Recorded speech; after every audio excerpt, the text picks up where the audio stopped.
बिस्मिल्लाहिर्रहमानिर्रहीम। अस्सलाम वालेकुम डियर स्टूडेंट्स, उम्मीद है कि आप सब खैरियत से होंगे। आज हम अपने लेक्चर ऑफ बेंजीन को थोड़ा सा प्रोसीड करते हैं और आज हमारा जो टॉपिक है वो बेंजीन के केमिकल रिएक्शन से रिलेटेड है, जिसमें हम डिफरेंट टाइप्स ऑफ रिएक्शंस जो है वो डिस्कस करेंगे। ठीक है, हमेशा की तरह जैसे आप लोगों को याद दहानी करवाई जाती है हर लेक्चर के शुरू में, तो आज भी मैं आपको यही कह देता हूँ कि अगर आपको मेरे लेक्चर्स किसी भी थर्ड सोर्स से हासिल हो रहे हैं तो मेरे वीडियोस को जो है वो डायरेक्ट देखने के लिए आप मेरा चैनल सब्सक्राइब करें। कॉनिकल फ्लास्क के नाम से जो है वो चैनल है और वहाँ पर आपको ये मेरे सारे केमिस्ट्री रिलेटेड लेक्चर्स जो हैं वो मिल सकते हैं। ठीक है, आज के हमारे टॉपिक में हम डिफरेंट कैटेगरीज ऑफ रिएक्शंस जो है वो पढ़ेंगे। उनमें हमारे पास सबसे पहला रिएक्शन जो है वो कैटालिटिक हाइड्रोजिनेशन है, addition of hydrogen to benzene. आमतौर पर हाइड्रोजिनेशन कहलाएगा। In the presence of catalyst हो तो ये catalytic hydrogenation. Halogenation, diffuse sunlight की प्रेजेंस में जो हमारे पास रिएक्शन होता है वो हेलोजिनेशन है। और तीसरा रिएक्शन है ऑक्सीडेशन। ओवरऑल हमारे कोर्स में ये 3 रिएक्शंस हैं, लेकिन ऑक्सीडेशन को अगर देखा जाए तो ऑक्सीडेशन की 4 टाइप्स हमारे कोर्स में शामिल हैं। हम कैटालिटिक ऑक्सीडेशन करेंगे, कंबस्टन करेंगे, ओजोनोलिसिस करेंगे और साइड चेन ऑक्सीडेशन करेंगे। बेसिकली इन चारों रिएक्शंस के अंदर एक ही डेफिनेशन फॉलो की जाती है और वो हमने पहले भी पढ़ी है, gain of oxygen is called oxidation.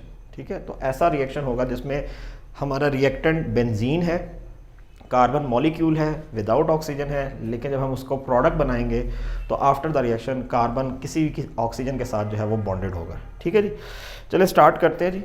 हमारे पास बहुत ही आसान रिएक्शन से जो है वो बात शुरू की जाएगी। Catalytic hydrogenation. बेटे हाइड्रोजिनेशन रिएक्शन में हमारे पास बेंजीन रिंग है और बेंजीन रिंग में कितने डबल बॉन्ड हैं? 3 डबल बॉन्ड हैं। एक डबल बॉन्ड को अगर ब्रेक करना हो तो हमें एक हाइड्रोजन मॉलिक्यूल चाहिए होगा और वो हाइड्रोजन मॉलिक्यूल क्या करेगा कि 1 और 2 कार्बन के साथ अपने आप को अटैच कर लेगा। दूसरा बॉन्ड ब्रेक करना हो तो दूसरा मॉलिक्यूल यहाँ पे आ जाएगा। थर्ड बॉन्ड ब्रेक करना हो तो तीसरा मॉलिक्यूल यहाँ पे आ जाएगा। लेकिन आप इस हाइड्रोजन को ऐड किस कंडीशन में कर सकते हैं? हमारे पास एक कैटलिस्ट होना चाहिए, जैसे कि इस केस में निकल का कैटलिस्ट है। 200 से 300 डिग्री सेंटीग्रेड का टेम्परेचर भी होना चाहिए। तो इन द प्रेजेंस ऑफ निकल कैटलिस्ट आप जो है वो क्या कर सकते हैं, हाइड्रोजन को ऐड करेंगे। जब हाइड्रोजन ऐड करेंगे तो सारे के सारे डबल बॉन्ड ब्रेक हो जाएंगे और तमाम कार्बन्स जो हैं पहले एक एक हाइड्रोजन से बॉन्ड बना रहे थे, अब कितने हाइड्रोजन से बॉन्ड बनाएंगे? अब आपके पास बेटा ये 2-2 हाइड्रोजन्स के साथ बॉन्ड बना लेंगे। तो इन दैट केस आपके पास जो कंडीशन होगी इसमें आपके पास प्रोडक्ट बन जाएगा साइक्लोहेक्सेन मॉलिक्यूल। इसी रिएक्शन को डिफरेंट कैटलिस्ट के साथ भी परफॉर्म किया जा सकता है। आपके लिए ज़रूरी है कि आप कोई एक सा रिएक्शन जो है वो याद कर लें और दोनों याद रखना ज़रूरी नहीं है। अगर आपके पास बेटे कंडीशन कुछ यूँ रखी जाए कि कैटलिस्ट हमारे पास प्लेडियम का इस्तेमाल किया जाएगा और अगर हम टेम्परेचर को 100 डिग्री सेंटीग्रेड और प्रेशर को 10 एटमॉस्फेरिक प्रेशर और प्लेडियम का कैटलिस्ट यूज़ करें, जिसको हम प्लाडियम भी बोलते हैं, तो ये 3 हाइड्रोजन मॉलिक्यूल क्या करेंगे, डबल बॉन्ड ब्रेक करेंगे और हमारे पास अगेन साइक्लोहेक्सेन बन जाएगा। अगेन मैं यहाँ पे हाइड्रोजन नहीं लिख रहा। अगर डबल बॉन्ड नहीं है तो अंडरस्टूड है कि तमाम कार्बन्स के साथ कितने हाइड्रोजन हैं? 2-2 हाइड्रोजन हैं। और अगर डबल बॉन्ड है तो सबके साथ एक एक हाइड्रोजन मौजूद है। ठीक है जी। Second one, halogenation reaction. Addition of halogen to benzene is called halogenation. 3 double bond है आपके पास, बेंजीन रिंग है और इसमें आप क्या ऐड करना चाह रहे हैं? क्लोरीन ऐड करना चाह रहे हैं। एक क्लोरीन मॉलिक्यूल एक डबल बॉन्ड के लिए काफ़ी होगा। ये बॉन्ड ब्रेक करेगा, एक क्लोरीन यहाँ पे एक यहाँ पे ऐड हो जाएगा। लेकिन दूसरे बॉन्ड के लिए 2 क्लोरीन चाहिए, तीसरे बॉन्ड के लिए 3 क्लोरीन मॉलिक्यूल्स चाहिए। और ये रिएक्शन कौन सी कंडीशन पे होगा? जैसे आपने बाकी के रिएक्शंस में पढ़ा था, मैट्रिक में पढ़ा था या इससे पहले अर्लियर क्लासेस में पढ़ा था, तो ये डिफ्यूज सनलाइट की प्रेजेंस में बेटे होने वाला रिएक्शन है। और जब तीनों डबल बॉन्ड ब्रेक करेंगे तो हर कार्बन के साथ आपके पास पहले से एक एक हाइड्रोजन जो है वो बॉन्डेड होगा। और अब एडिशन टू हाइड्रोजन हमारे पास और क्या आ जाएगा? ये वाली जो वैकेंसी क्रिएट हुई है, यहाँ पे क्लोरीन, यहाँ भी क्लोरीन, यहाँ भी क्लोरीन, यहाँ भी क्लोरीन, यहाँ भी और यहाँ भी क्लोरीन। टोटल कितने क्लोरीन ऐड हुए हैं? 6 क्लोरीन ऐड हुए हैं। तो कंपाउंड का नाम हो जाएगा हेक्सा क्लोरो। और बाकी क्या बन गया है? जैसे मैंने ऊपर लिखा था, ये मॉलिक्यूल क्या होगा, साइक्लोहेक्सेन। तो ये बन जाएगा आपके पास बेटे हेक्साक्लोरोसाइक्लोहेक्सेन। अगर इसी रिएक्शन को आप दोबारा से कंटिन्यू करना चाहते हैं और आप ये चाह रहे हैं कि ये 3 डबल बॉन्ड ब्रेक करें इन द प्रेजेंस ऑफ ब्रोमीन, तो स्टिल डिफ्यूज सनलाइट की प्रेजेंस में ही ये रिएक्शन होगा और आपके पास बेटे इसी तरह का एक साइक्लिक मॉलिक्यूल बनेगा जिसमें अब की बार तमाम कार्बन एक एक हाइड्रोजन के अलावा किससे बॉन्ड बनाएंगे, एक एक ब्रोमीन के साथ बॉन्ड बनाएंगे। तो बेटे अब की बार हमारे पास हेक्साक्लोरो की जगह हेक्साब्रोमो साइक्लोहेक्सेन आ जाएगा। ये जो हेलोजिनेशन रिएक्शन है ये ज़्यादातर ब्रोमीन या क्लोरीन के साथ परफॉर्म किए जाते हैं, क्योंकि जो आयोडीन है या फ्लोरीन है ये आमतौर पर रिएक्शन में बहुत ही ऑडली रिएक्ट करते हैं। फ्लोरीन बहुत हाईली एक्सोथर्मिक रिएक्शन के साथ परफॉर्म करता है और जब हाईली एक्सोथर्मिक रिएक्शन होगा तो उसकी कंडीशंस को कंट्रोल करना मुश्किल है, जबकि आयोडीन के केस में आपके पास ये कि रिएक्शन बहुत स्लो होता है। आयोडीन को पहले हीट करना पड़ेगा, उसके फ्यूम्स क्रिएट होंगे, वो फ्यूम्स बहुत स्लोली रिएक्शन करते हैं। तो इन दो एलिमेंट्स के अलावा क्लोरीन या ब्रोमीन जो है ये डिफ्यूज सनलाइट में फ़ौरन से प्रोडक्ट दे सकते हैं, लिहाजा हम इन दोनों का इस्तेमाल आमतौर पर इस कंडीशन के लिए करते हैं। ठीक है जी, ओके जी, यहाँ तक जो है वो हमारे पास 2 कंडीशंस जो है वो कंप्लीट हो गई। अब हम इससे आगे थर्ड कंडीशन देखते हैं। ठीक है जी, हमारे पास तीसरी कंडीशन जो है वो है ऑक्सीडेशन टेक्निक।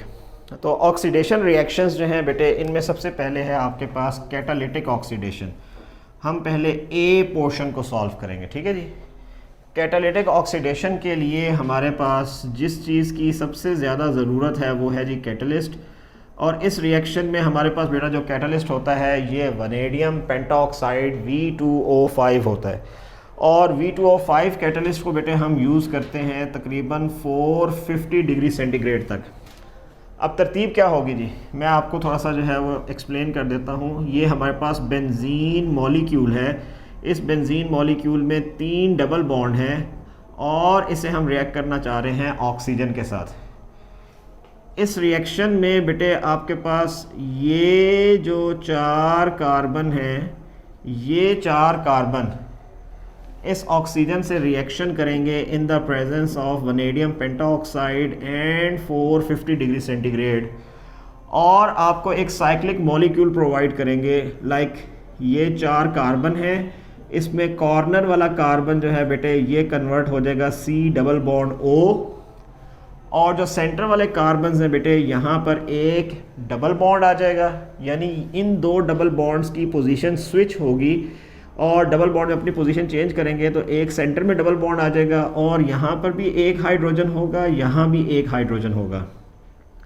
बाकी क्या क्या बचा, कार्बन बच गए, 2 कार्बन बच गए, वो यहाँ पे मिलकर कार्बन डाइऑक्साइड बना देंगे। कुछ हाइड्रोजन बच जाएंगे, वो आपस में मिलकर क्या बना देंगे, वाटर।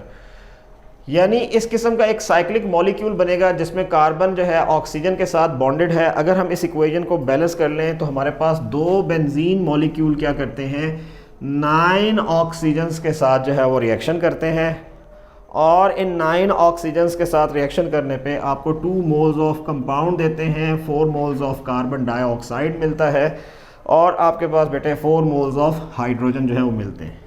इस कंपाउंड का नाम होता है बेटे मैलिक एनहाइड्राइड। एनहाइड्राइड एक ऐसा मॉलिक्यूल होता है कि जिसमें हमारे पास carbonyl group C double bond O होगा और 2 C double bond O carbonyl किसके साथ बॉन्ड बना रहे होंगे, ऑक्सीजन के साथ बॉन्ड बना रहे होंगे। चलो जी, मैं नीचे वाला पोर्शन हटाता हूँ ज़रा। नीचे वाला पोर्शन अगर इरेज किया जाए तो अब यहाँ पे हम क्या लिख सकते हैं जी, इसी मैलिक एनहाइड्राइड का फर्दर रिएक्शन लिख सकते हैं। ये रिएक्शन आपको मालूम होना चाहिए। होता क्या है कि यही C double bond O and oxygen, इसकी अगर हाइड्रोलिसिस की जाए इन द प्रेजेंस ऑफ वाटर, इसका रिएक्शन किया जाए तो बेटे होगा ये कि एक साइड से ये वाला ऑक्सीजन क्या करेगा, अपना बॉन्ड ब्रेक कर लेगा और जब बॉन्ड ब्रेक करेगा तो ये ऑक्सीजन यहाँ से किसे पिक कर लेगा, ये नेबर में मौजूद हाइड्रोजन को पिक कर लेगा। हाइड्रोजन अपने इलेक्ट्रॉन किसे देगा, ऑक्सीजन को, और ये ऑक्सीजन कहाँ चला जाएगा, इस कार्बन की तरफ चला जाएगा। अब मैं इस पूरी सीक्वेंस को समझाता हूँ। यहाँ पे आपके पास क्या है, कार्बन है, कार्बन CH के साथ बॉन्ड बना रहा है, डबल बॉन्ड CH है, यहाँ पे भी कार्बन है, ये C डबल बॉन्ड O है, ये डबल बॉन्ड O है। अब ये कार्बोनाइल इस ऑक्सीजन से बॉन्ड बना रहा था और ये ऑक्सीजन किससे बॉन्ड बना रहा है, OH से, तो यहाँ पे OH आ जाएगा। और यहाँ से बॉन्ड ब्रेक हो गया तो ये कार्बोनाइल किससे बॉन्ड बना रहा है, OH से, तो यहाँ पे भी OH आ जाएगा।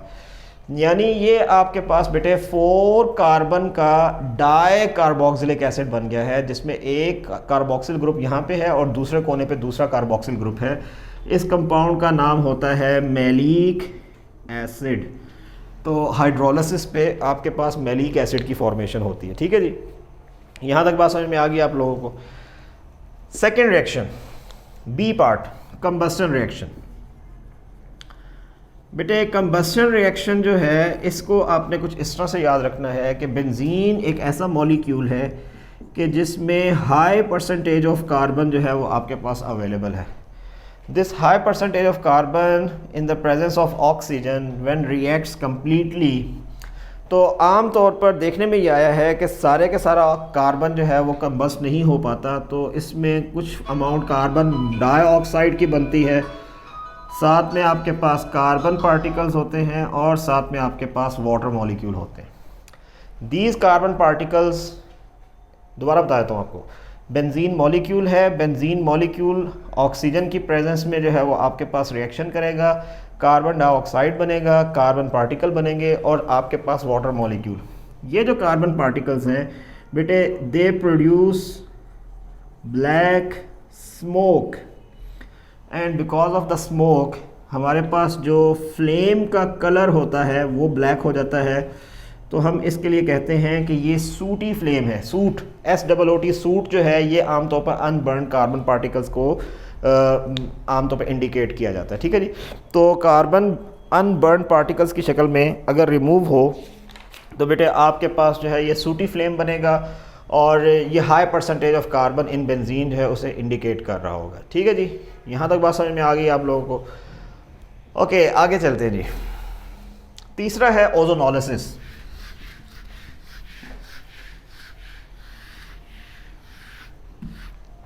अच्छा जी, इन केस ऑफ ओजोनोलिसिस हम क्या करेंगे जी, ओजोन को ऐड करेंगे। मैं थोड़ी सी आपको इसकी डिटेल एक्सप्लेन करना चाह रहा हूँ। ठीक है, हमारे पास प्रोडक्ट क्या क्या बनते हैं ये तो हमारे कोर्स के अंदर शामिल हैं, मौजूद हैं, लिखे हुए हैं, लेकिन ओजोनोलिसिस होता कैसे है।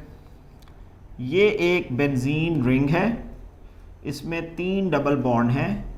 इन डबल बॉन्ड्स को ब्रेक करने के लिए 3 ओजोन मॉलिक्यूल यूटिलाइज किए जाएंगे।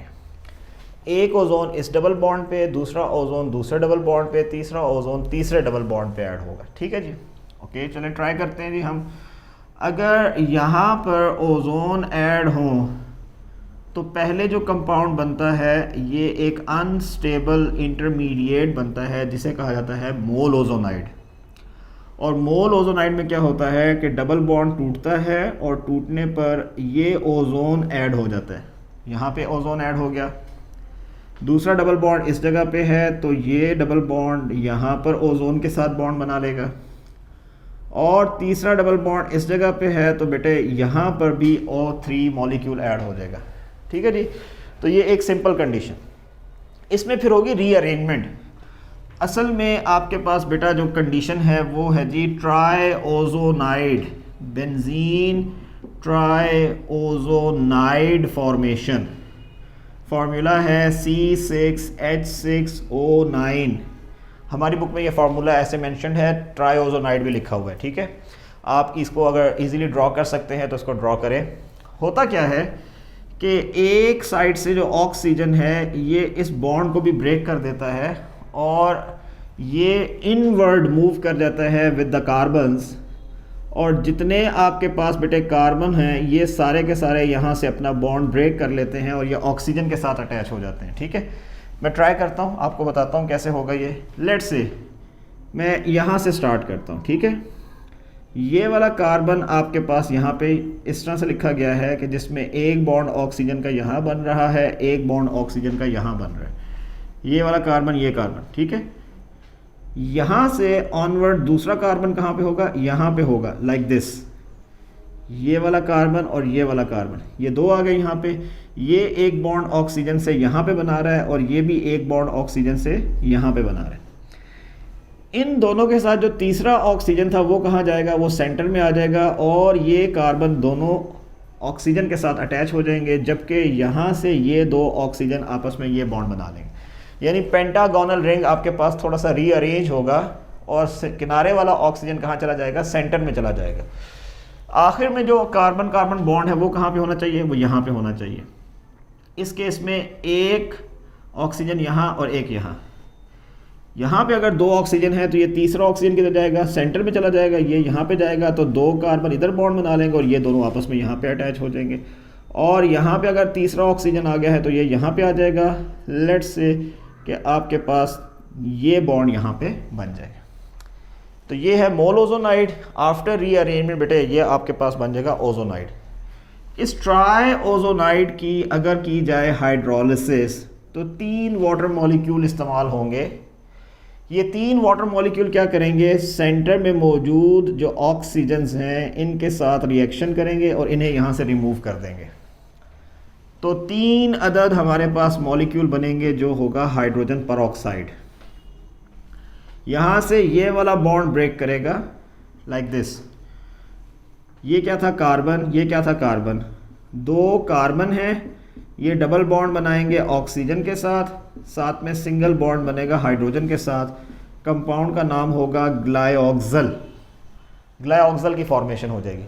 इसी तरह यहाँ से ये वाला बॉन्ड ब्रेक होगा और जब ये वाला बॉन्ड ब्रेक होगा तो ये भी 2 कार्बन हैं, C डबल बॉन्ड O बनेगा, साथ में 2 हाइड्रोजन, 2 मॉलिक्यूल। और अगर यहाँ से तीसरा बॉन्ड ब्रेक हो तो टोटल 3 ग्लाइऑक्सल मॉलिक्यूल जो है वो यहाँ से प्रोड्यूस हो रहे हैं। इन ग्लाइऑक्सल को आखिर में हम एज इट इज़ सेपरेट भी कर सकते हैं या इसकी फर्दर ऑक्सीडेशन करके ऑक्सैलिक एसिड भी बना सकते हैं। दूसरी तरफ क्या होगा, ये जो हाइड्रोजन परऑक्साइड है ये जिंक के साथ हम रिएक्ट करवाते हैं, जिंक ऑक्साइड बनता है और आपके पास 3 वाटर मॉलिक्यूल जो है वो दोबारा से आपको रीस्टोर हो जाते हैं। तो फिर बेसिकली ये सिंपल रिएक्शन जो है वो ओजोनोलिसिस के लिए। इसमें ओजोन ऐड होगा, पहले डबल बॉन्ड टूटेंगे, मोल ओजोनाइड, फिर इससे बनेगा ओजोनाइड। ओजोनाइड अगर ड्रॉ कर सकते हैं तो बहुत अच्छा है और अगर नहीं ड्रॉ होता तो आप सिंपल C6H6O9 लिखें। और इसी का अगर हाइड्रोलिसिस करेंगे वाटर से तो हाइड्रोजन परऑक्साइड बनेगा और साथ में क्या बनेगा, आपके पास ग्लाइऑक्सल की फॉर्मेशन हो जाएगी। वैसे तो मैंने आपको स्टेप बाय स्टेप सारे बॉन्ड्स बनाए हैं, बता दिए यहाँ पे। तो अगर आप ये इसको ड्रॉ कर सकते हैं तो इसकी प्रैक्टिस कर लीजिएगा, 1-2 दफ़ा ड्रॉ करने पे बात समझ में आ जाएगी। अदरवाइज़ ये सिंपल फार्मूला भी वर्क कर सकता है इस रिएक्शन के लिए। ठीक है जी, ओके, लास्ट वन। आखिर में हमारे पास बेटे ऑक्सीडेशन रिएक्शन है और ये है जी साइड चेन ऑक्सीडेशन। बेटा साइड चेन ऑक्सीडेशन जो है इसके लिए हमारे पास अल्कलाइन KMnO4 का जो है वो मिक्सचर यूज़ किया जाता है। अच्छा बेटे, अब ये मैं आपको बता दूं कि अल्कलाइन KMnO4 का जो प्रोडक्ट बनता है ये मैंने आपको अपने प्रीवियस लेक्चर्स में, अगर आप इसको थोड़ा सर्च करें हम मेरे ही चैनल पे, तो प्रीवियस लेक्चर्स में मैंने आपको कहीं मैंगनीज़ का एक टॉपिक जो है वो डिस्कस किया था। उस मैंगनीज़ के टॉपिक में मैंने आपको KMnO4 का एसिडिक मीडियम और बेसिक मीडियम इन दोनों में मैंने रिएक्शन बताया था। तो अगर बेसिक या अल्कलाइन मीडियम हो तो उसमें KMnO4 का रिएक्शन होने पर आपके पास पोटाशियम हाइड्रोक्साइड बनता है, मैंगनीज डाइऑक्साइड बनता है। असल में जो काम की चीज़ हासिल होती है वो हमारे पास नेसेंट या एटॉमिक ऑक्सीजन होती है और ये एटॉमिक ऑक्सीजन ऐसी है कि जो साइड चेन ऑक्सीडेशन के लिए बहुत ज़्यादा रिएक्टिव है। होता क्या है कि अगर बेंजीन हमारे पास मौजूद है और इस बेंजीन के साथ कोई भी साइड पे चेन बॉन्ड बना रही है लाइक CH3, तो आपके पास बेटे ये ऑक्सीजन इसके साथ अटैच होगा। यहाँ पर मैं लिख देता हूँ अल्कलाइन KMnO4 और अल्कलाइन KMnO4 की प्रेजेंस में ये ऑक्सीजन क्या करेगा, इधर बॉन्ड बनाएगा। कंडीशन क्या होगी आपके पास, लाइक ये बन जाएगा COOH और जितने रिमेनिंग हाइड्रोजन हैं वो कन्वर्ट हो जाएंगे इनटू वाटर। टॉलीन या मिथाइल बेंजीन कन्वर्ट हो जाएगा in the form of benzoic acid. इसी तरह अगर आपके पास कार्बन चेन बड़ी हो जाए, लाइक CH3 की बजाय CH2 CH3 group ethyl group attach कर दिया जाए, तो इस इथाइल ग्रुप की वजह से अंडर अल्कलाइन KMnO4 कंडीशन में कोई ख़ास फ़र्क नहीं आएगा। यानी हमारा जो फाइनल प्रोडक्ट है बेंजीन से रेलेवेंट वो वही रहेगा, यानी बेंजोइक एसिड। बस फ़र्क सिर्फ ये है कि वो जो एक्स्ट्रा कार्बन चेन के अंदर मौजूद है, ये एक्स्ट्रा कार्बन क्या करेगा, ये इस ऑक्सीजन के साथ कंबाइन कर जाएगा और आपको प्रोडक्ट दे देगा कार्बन डाइऑक्साइड। और इसके अलावा आपके पास जितने हाइड्रोजन बचेंगे बेटे, वो हाइड्रोजन आपस में कंबाइन करके आपको क्या प्रोवाइड कर देंगे, वाटर। तो कार्बन चेन बड़े होने से कार्बन डाइऑक्साइड या वाटर की फॉर्मेशन स्टार्ट हो जाती है, अदरवाइज बाकी का जो प्रोडक्ट है वो बेंजोइक एसिड ही आपके पास रहता है। So this was all about the reactions of benzene, कि जिसमें हमने बेटे कैटालिटिक हाइड्रोजिनेशन से बात को स्टार्ट किया और आहिस्ता आहिस्ता हम हेलोजिनेशन देन ऑक्सीडेशन की तरफ आ गए। इंशाल्लाह हमारा जो नेक्स्ट लेक्चर होगा, उस नेक्स्ट लेक्चर में हम इलेक्ट्रोफिलिक सब्स्टिट्यूशन रिएक्शंस को डिस्कस करेंगे कि बेंजीन के अगर इलेक्ट्रोफिलिक सब्स्टिट्यूशन रिएक्शंस हों तो वो कैसे परफॉर्म होते हैं और उनके क्राइटेरियाज़ या मैकेनिज़म्स जो हैं वो किस तरह से लिखे जाते हैं। उस वक्त के लिए जी अल्लाह हाफिज़।